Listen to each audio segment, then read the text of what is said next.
The bride raised her champagne glass and proclaimed, "I saved him from that broken woman," while Emma remained seated at the rear of the ballroom. The crowd laughed. Genuine laughter. A series of glasses were clinked in celebration, and some individuals nodded, beaming as though the bride had just shared the greatest joke of the evening. Emma could feel the weight of every suppressed memory bubbling to the surface, making her cheeks flush not from humiliation, but from a mixture of emotions she had long buried.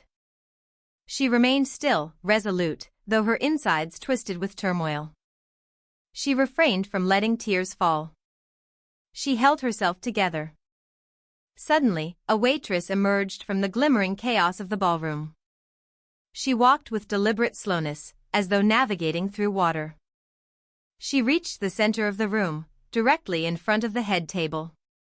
Without saying a word, she removed her headdress, held it in her hand, and locked eyes with the bride. "I am his daughter, and I have something to say," the waitress declared. The room went silent immediately. The bride's face drained of color, and it seemed to crumble. Her mouth hung open, but no words came out. Silence filled the space, sharp, clear, and absolute. And that was the moment when everything changed, Emma thought to herself, her heart racing. Have you ever had the unsettling sensation that you were not supposed to be in a particular place? That tight feeling in your chest urging you to turn around? Emma could still feel it sitting in her car outside the Ridgewood Grand Hotel, her hands trembling as she clutched an ivory invitation with gold trim. The envelope had arrived in her mailbox about a month ago. There was no return address. Her name, Emma Lane, was written in an elegant calligraphy that she couldn't recognize. She had almost tossed it away. Who sends a wedding invitation to the ex-fiancé of the person they left behind? At first, Emma thought it might have been a mistake. Then, she entertained the idea that it could be a test or a strange attempt at reconciliation.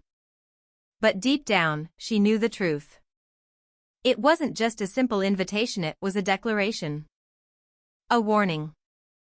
A reminder to her that Gavin Reese, the man with whom she had built a life for 6 years, was now erasing her from his existence. It had been 3 years since Emma last saw him. 3 years since he'd walked out of their apartment in the dead of night after the miscarriage. He hadn't even looked back. He had told her he couldn't keep living in grief. He packed a bag, left a note, and disappeared. But he hadn't left her alone. There was also her Lila. Lila, his daughter, who had been born to a woman Gavin had been involved with long before he met Emma. Lila had come to live with them when she was just 5 years old. Emma's life had shifted the moment Lila took her hand and called her mommy.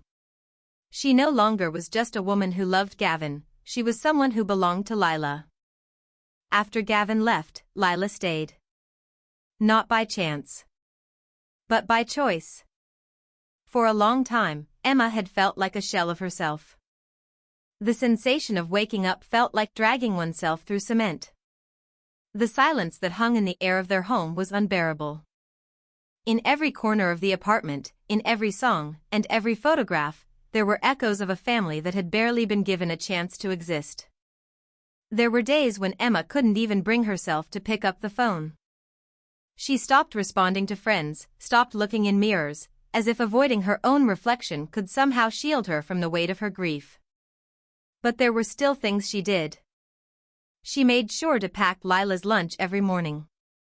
She continued braiding her hair, careful to shield the girl from her own tears. She helped her study for spelling tests, her heart breaking with every word Lila pronounced correctly, a small sign that life, even in its smallest form, was continuing. One evening, as Emma sat on the bathroom floor, trembling from another call from a debt collector, there was a knock at the door. Lila, who was only 10 years old and barely reached Emma's ribcage, opened the door. She sat down next to Emma, holding a peanut butter sandwich in her small hands. "You forgot to eat," Lila said, her voice soft and steady, as she handed her the sandwich. In that moment, Emma realized something that had been evading her for so long: she was not alone. Lila wasn't giving up on her. Emma couldn't give up on herself if her daughter was still there, holding her hand, offering comfort in the smallest gestures. It took 2 years of therapy, odd jobs, and long nights spent reading self-help books for Emma to regain even a shred of humanity. Slowly, she began to rebuild, finding parts of herself that had been buried under the weight of her pain. She returned to her design work, taking on freelance jobs, websites, logos, anything she could get her hands on. She moved them both into a smaller apartment, one that was more convenient for Lila's school. She even found herself laughing again, deep, genuine belly laughs. They were rare, but they appeared. Emma left the invitation on the kitchen table for days after it arrived. It sat there, untouched, a reminder of everything she was trying to avoid. Eventually, Lila picked it up, reading it aloud with an unwavering voice. "You should leave," Lila told her. Emma blinked, confused. "Leave? Not for him. But for you." "Why?" "To see him start a new life with someone else. A better life. Someone more beautiful. Someone more successful." Lila shook her head. "No." "So, he sees what he's lost?" Emma asked quietly. Lila didn't respond right away, but Emma could feel the weight of the moment. Looking at her daughter, she realized something. "You're 16 and wiser than I've ever been," Emma whispered, her voice soft with disbelief. And that was when it hit her. Lila wasn't just talking about Gavin. She was talking about Emma, too. Emma had always seen herself as the broken woman that Gavin had left behind, but Lila saw her differently. She saw someone stronger, someone who had survived. Someone who could stand tall again. Emma nodded, a sense of resolve washing over her. "All right," she said, her voice firm. Uncle Joe, who had helped raise her after her mother died, agreed to drive them to the wedding. He had never liked Gavin, believing that his gaze was too cold and his smile too effortless. Emma didn't want to be seen at the wedding, but she also didn't want to hide. She asked Uncle Joe to sit in the back row with her. She didn't want to draw attention, but she also needed to be there, to face it all. She had no idea what she was walking into. She expected discomfort, perhaps a few whispers. She wasn't prepared for the staged humiliation, the white lace and gold chandeliers. But she would face it. She would face him. As she stood in that ballroom, looking at the man she had once loved, Emma realized something. She hadn't said it aloud until that moment, before the microphone was raised, before the champagne glasses clinked, and the lies began to flow like bubbles. She wasn't broken by him. The compositions had been abandoned by him. Emma had been able to rebuild herself without him. The wedding, though, was exactly what one would expect from a person eager to prove that their life was flawless. The vaulted ceiling was adorned with crystal chandeliers that sparkled like teardrops of glass. The aisle was lined with white orchids imported from somewhere far, far away. Every napkin had been personalized with intricate monograms, and it seemed that even the string quartet was playing with an almost arrogant level of precision. Emma stood in the doorway for what felt like an eternity, trying to steady her breathing, to make sure her heart didn't betray her with the pounding thuds she felt in her chest. Lila, who had already disappeared into the kitchen, was getting ready for her shift. She had secured a job with the catering service, a job she claimed was not out of a desire to keep an eye on her mother. But Emma knew the truth. Lila wasn't there just to serve refreshments. Lila was there, as always, to protect Emma. To guard her in that fierce, quiet way that only Lila could. Uncle Joe had already found his seat toward the back, and when Emma saw him, he gave her a small, respectful bow. It was a subtle gesture, but it said everything. Despite how uncomfortable the situation was, he could see that she was making it through. Emma sat next to him, folded her hands in her lap, and tried not to look at the altar. But of course, her eyes betrayed her. She saw him. Gavin. He looked almost exactly the same. That familiar, rehearsed half-smile. Broad shoulders. He was shaking hands with someone while holding a bottle of alcohol in his other hand. If someone didn't know him, they'd think he was just a charming, magnetic person. But Emma knew better. She knew that smile was just a mask. It hid the emptiness. She knew what his eyes had looked like the night he left, calm on the surface, shallow beneath. There had been no glance back toward the past, just a cold detachment. And then, her. Serena Vale. With her shiny blonde hair and all-white silk dress, laughing a little too loudly, a little too pointedly. She leaned into Gavin with practiced ease, as though she were posing for a magazine cover. Every movement was meant to show off her possessions. To say, look at what I have. Look at the person she could never become. Serena and Gavin stood beneath a grand floral arch as they exchanged vows. Gavin's voice was steady, unwavering, through it all. Emma, sitting in the back, kept her head low, chewing the inside of her cheek to keep herself grounded, to avoid feeling the wave of emotion threatening to overwhelm her. When they kissed, the audience burst into applause. Serena turned to the guests with a proud smile, as if she had just won a grand prize. She radiated the kind of exuberance that came from knowing she was the center of attention. The reception began soon after. Glasses clinked as the sound of laughter and idle chatter filled the air. Waiters moved through the crowd like a well-oiled machine, gliding effortlessly through the sea of people. Everyone was exchanging jokes, gossiping, admiring each other's clothes. Emma sipped her water, staying silent. Lila passed by with a tray of bruschetta, her eyes meeting Emma's for just a brief moment. Layla smiled. "Are you okay?" Uncle Joe murmured beside Emma. "I'm still breathing," she replied quietly, her voice barely audible. The toasts began next. The best friend. The maid of honor. A relative. The usual speeches. Everyone spoke about how Gavin was such a great guy. The way Serena had molded Gavin into someone more refined, more mature. It almost slipped from Emma's mind entirely until she heard Serena's voice cutting through the air. Serena's voice was calm, measured, as though she had been rehearsing the words, as though the moment had been prepared for a long time. "I would like to share my thoughts." Emma's gaze drifted to Serena, who sat at the head table with a flute of champagne in her hand. The lights from the chandeliers above reflected in her eyes, making them glisten like diamonds. But beneath that sparkle, there was a sharper, more calculated glint. She didn't glance at Gavin, not once. Instead, Serena's eyes swept over the crowd, scanning them all with a satisfied smile on her lips. And then, they landed on Emma.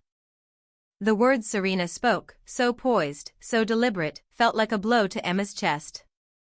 When Emma had first met Gavin, he had been so open, so vulnerable in his own way. But then he had been hurt. Wounded deeply. By someone who didn't know how to love him properly. A lady who was too lost to realize how lucky she was, Serena said, her voice carrying through the room with a chilling lightness. Emma felt it, the sting of those words, as though they were designed to cut her open. "She almost ruined him," Serena continued, her tone mocking the past. "But I saved him. I healed him. Today, he stands here, in the place he's always deserved." Laughter followed Serena's declaration. Genuine laughter, rippling through the guests like a wave. Glasses clinked in toasts, and the air was thick with smiles and merriment. A few people even applauded. Uncle Joe, still seated nearby, muttered something to himself in his sleep, but Emma couldn't move. She sat frozen in place, the words and the laughter all mixing together into something she couldn't grasp. Every part of her body screamed at her to rise, to stand, to do something, anything. To speak, to shout, to let her voice be heard. But Emma stayed silent. She couldn't tear her eyes away from Serena. This woman who spoke of saving Gavin, had no idea of the nights Emma had sat beside him, holding his hand as he cried over losing custody of Lila. She didn't know the mornings when Emma had woken early, writing cover letters to help Gavin search for a new job, a new start. She didn't know the secret ultrasound photo that Emma had hidden in her drawer, the one she couldn't bear to frame, because it was the only part of Gavin she had left, the only thing that connected her to the life they almost had. Serena hadn't saved him. She had arrived only after he had already fled. And then, Emma noticed something stirring near the kitchen. A server had stopped in her tracks. She was staring directly at Serena, her jaw tight, her hands trembling but clenched into fists. It was Lila. Emma watched as Lila took a deep breath, her body quaking but her composure intact. Lila walked toward the microphone, passing the tables, moving through the clinking glasses without a single glance. Emma saw the slight tremor in Lila's shoulders as she walked, a tremor of resolve, of something building inside her. When Lila reached the microphone, she removed her server's cap, holding it tightly in her hand before placing it beside her. "I am his daughter," Lila's voice rang out, louder than Emma had ever heard it. It cut through the room like a shard of glass striking polished marble. There was a heavy silence that followed, the kind that swallowed everything else around it. And in that silence, Emma knew, this evening was far from over. "I am his daughter. And I have something to say," Lila continued, her voice clear and steady, filling the room with an undeniable force. The champagne flutes, once in motion, froze midair. Conversations were abruptly cut off, as if the very air had stilled, holding its breath. The silence that followed was thick, heavy, almost electric, sending a shiver through the room. Everyone seemed to lean back, momentarily paralyzed by the weight of the moment. A few murmured, exchanging confused glances, while Serena's hand remained unervingly still around her glass. Her smile, once confident, flickered, betraying a crack in her composure. Gavin turned slowly in his seat, his eyes falling on the girl standing near the dance floor. Layla.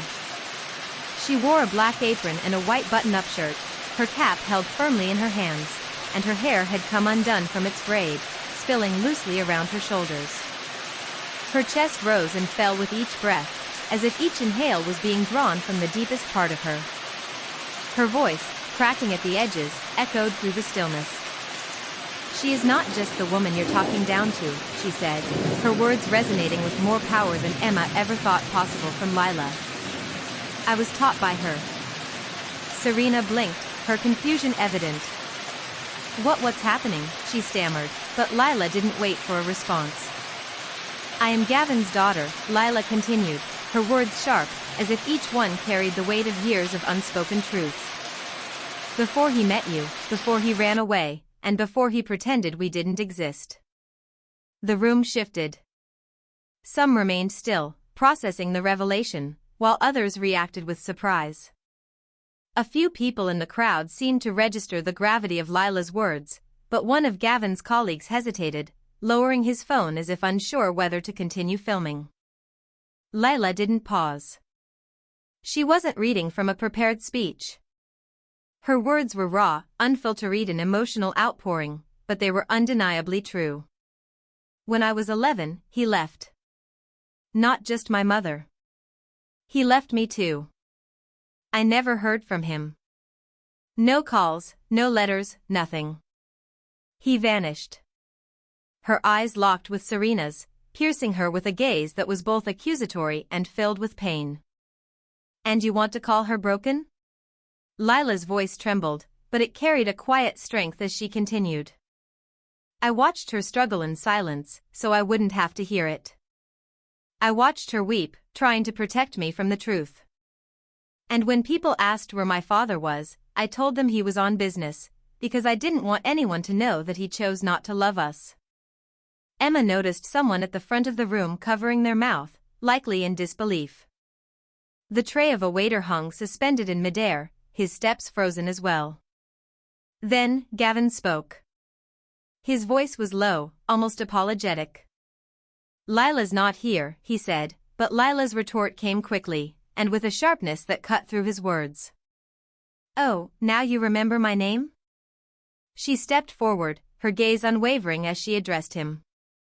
"The birthday cards I sent you, those were returned unopened." You never responded to my emails, even when I told you how hurt I was by your absence. You didn't even block Mayo, just ignored me. Lila paused, taking a steadying breath before her voice grew louder. And now, here you are, letting this woman stand here and speak about my mother as if she's nothing. As if she's garbage. For the first time that evening, Gavin's expression cracked, his eyes flicking to Emma for the briefest moment.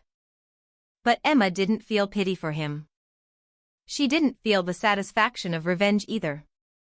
What she felt was clarity. She realized that she was not the one who should be ashamed.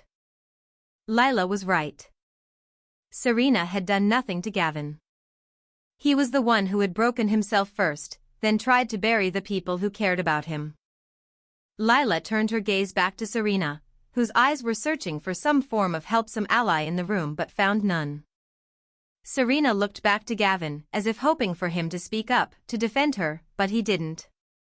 He only looked at Lila, as if she were a stranger who had wandered into the room, claiming the truth. Lila didn't wait for Gavin to answer.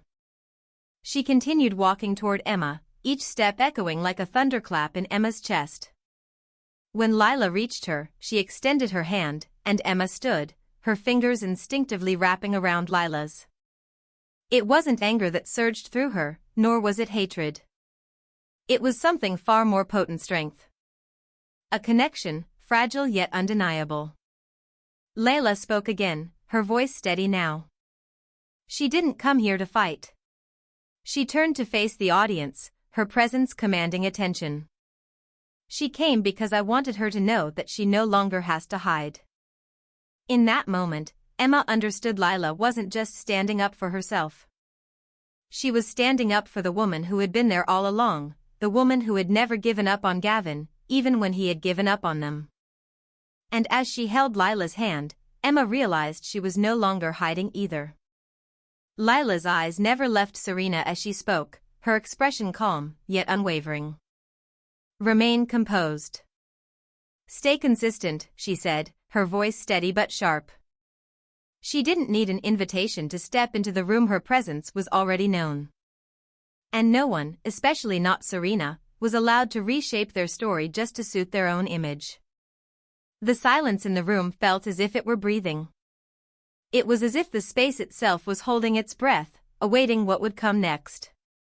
Serena's hand, once confident, now trembled as it gripped her champagne glass.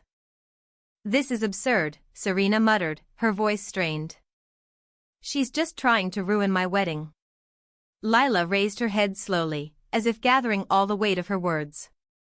The moment you built it on lies, Lila responded, her voice quieter now but filled with conviction, you destroyed it. Without another word, Lila turned, beginning to walk away, and I instinctively followed her. The crowd, which had gathered in quiet disbelief, began to disperse. Whispers spread through the air like smoke, but no one dared to stop us. No one was willing to challenge Lila or me. I could hear Gavin's voice behind us, calling out, Lila, but she didn't stop. She didn't turn around. The cold air hit us when we stepped outside, a stark contrast to the suffocating tension that had filled the room moments before. Lila exhaled sharply, as if releasing a weight she had carried for far too long. She turned to me, her eyes glistening with unshed tears, and smiled. I wasn't going to let her humiliate you, she said, her voice soft but fierce. I looked at her, feeling a wave of gratitude wash over me. You didn't have to do that, I whispered. Yes, I did, she replied. You saved me. It was time for me to return the favor. In that moment, Emma realized something she would never forget. The most powerful love stories are not always the ones defined by romance. Some are rooted in silence, healing, and survival. Some begin the moment a child decides to protect the one who has always protected them. Before they had even made it halfway down the hall, a voice called out to them, sharp and frantic. Please, stop. It was Serena, and she had followed them out of the ballroom.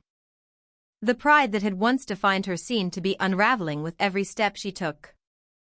She was rushing toward them, her hair bouncing with each stride, but there was something different about her now. She didn't look perfect anymore. Her mascara had started to smudge, and her hands trembled. For the first time that night, she appeared vulnerable, almost genuine. Lila was the first to turn around. Emma stood still, unsure of what Serena could possibly say that would carry any weight at this moment. Serena's face twisted with frustration. "You can't do this," she snapped, her voice trembling with anger. "You can't just ruin my wedding and humiliate us like this. Who do you think you are?" Layla raised one eyebrow, her gaze unshaken. "I didn't say anything that wasn't true." Serena faltered for a moment, her words catching in her throat. "You could have handled this in private," she said, her voice growing quieter. Emma shook her head as she stepped forward. "No, you could have handled it in private. But instead, you chose to make me the villain in front of everyone in that room. You chose to tell your story, but not the whole truth." Serena's eyes darted between them, searching for something solid, but she couldn't find it. "I didn't know he had a daughter," she muttered, almost pleading. "I didn't know that he—" Her voice trailed off as Lila interrupted. "Did you ask him?" Lila's question cut through the air, blunt and direct. "Or did you just accept the narrative that made you feel better about yourself?" Serena was speechless. No words came out. It was as if everything she had relied on to defend herself had crumbled in an instant. Just then, Gavin appeared from behind Serena, his jacket hanging loosely from his shoulders, his tie undone and dangling. His face, once stern and confident, now looked altered softer. It wasn't coldness that showed in his expression, it was something unfinished. Something unspoken. He spoke in a quieter voice this time, a hint of regret in his tone. "Layla." She turned to face him slowly, her eyes unwavering. "Which part, Gavin?" she asked, her voice steady but laced with pain. "My birth? Are you abandoning me now, too? Or are you just going to watch as someone else raises me while you disappear from my life?" He trembled, his voice barely audible. "I thought I was protecting you." Lila's words came like a punch. "You thought that disappearing was protection?" Gavin's gaze shifted to Emma for the first time. His eyes met hers, and she saw the same man who had abandoned them both for years, the one who had once called her broken. He didn't need to say it aloud, his eyes spoke the words. "You know I was," he murmured, the weight of his confession hanging between them. "I was too," Emma said softly, not in anger, but in understanding. "But I didn't leave." And there it was. The truth that had been buried for so long, finally brought into the light. The sentence that altered the atmosphere between them hung heavily in the air. Gavin was certain of its accuracy, despite the years that had passed and the various ways in which he had tried to reframe it in his mind. He had fled, the weight of his actions pressing down on him. Layla remained standing, her posture unwavering, as though she were rooted to the ground. Gavin, his voice barely above a whisper, muttered, "I am unable to return it." Layla's response was sharp, yet calm. "No. It was impossible." The silence that followed, thick and suffocating, was once again interrupted by Lila's voice. "I used to remind myself, you know what? That you were dead." The words hung in the air, a quiet declaration of the distance that had grown between them. But then came the truth, the raw, unsparing truth. You were alive, and you simply didn't care. It stung more than anything. Gavin's mouth opened momentarily, as if searching for words, but none came. His gaze dropped to the ground, focusing on his ankles, the weight of regret and guilt settling into his posture. He had tried to forget, tried to push away the countless alternatives, the different paths he could have chosen. But now, an unexpected event was unfolding in front of him. Lila stepped forward, but she did not scream. She did not run. She merely stood before him, her eyes steady and unblinking, and spoke with a quiet strength. "I forgive you," she said, her voice soft, almost too soft. Gavin, startled by her words, looked up at her. She continued, "It wasn't for you. It was for me. Because it has been exhausting, enduring your absence. I am done." Gavin's eyes were unfocused as he nodded, a tight swallow evident in his throat. His voice, when it finally came, was shaky. "You are extraordinary. You know that, right?" Lila gave him a gentle, melancholic smile. "I know." She turned her gaze to Emma, a simple motion that spoke volumes. The gesture, so small yet so powerful, carried more weight than any dramatic mic drop. It was the truth, laid bare for all to see, no embellishments, no complaints, no forced smiles. A daughter choosing her mother in front of the man who had abandoned them both. Serena, standing with her arms folded, took a step back. Her voice, once filled with anger, now carried a hint of coldness. "What now? Are you just going to walk away, pretending you didn't ruin the night?" Lila tilted her head, her voice steady. "The moment you started building this on lies, you destroyed it." She paused for a moment, then added, "And I also said that if you wanted to create a perfect story, it would have been smarter to choose someone who didn't have ulterior motives." They made their way outside, stepping into the cool night air. The sky above was vast, stretching endlessly with clouds that billowed like cotton, tugged and torn by the wind. It had started to drizzle, but none of them minded. The kind of storm they had just weathered couldn't be measured by the weather. Uncle Joe was waiting by the car, his eyes locking with Gavin, who was still frozen in the entryway. He nodded slowly, as if acknowledging some unspoken truth. "Guess that's what you call a mic drop," he remarked dryly. Lila and Emma exchanged a laugh, genuine and free from bitterness. It wasn't forced, nor was it sour. It was light, and for the first time that night, Emma felt a sense of clarity. She knew she was not to protect herself because Gavin finally realized that she was lost, but because Lila knew that she was, and that was enough. And once Lila knew, everyone else knew to follow suit. The next morning, the headlines began to spread out in newspapers and magazines, but who did it? Silent TikTok videos, blurry wedding photos, anonymous posts. Waitress responds to bribe insult with ethics. It was everything. But Emma didn't realize. She had been there, that was enough. Messages began to flood in. Friends Emma hadn't spoken to in years reached out, offering their condolences for the situation, apologizing for their absence. Others praised her courage. But what amused her the most was that she didn't feel courageous. She didn't feel brave for standing up, for speaking her truth. What she felt was something far simpler, relief. The spotlight was never where she desired to be, certainly not when Serena mocked her, nor when Lila stood up and spoke the truth. It was as if she had finally relinquished her attempt to vanish. Unfortunately, Gavin never took the opportunity to address the situation. There were no final words, no phone calls, and certainly no apology. She believed he knew there was nothing left to explain. In the silence that followed his departure, his story was quietly formed. They had finished reading it. Serena's name was mentioned in the gossip circles for a week or two, which was more than enough to ensure she would be ridiculed at her own celebration. One person at the venue reported that Serena had left the reception early and did not return for the honeymoon send-off.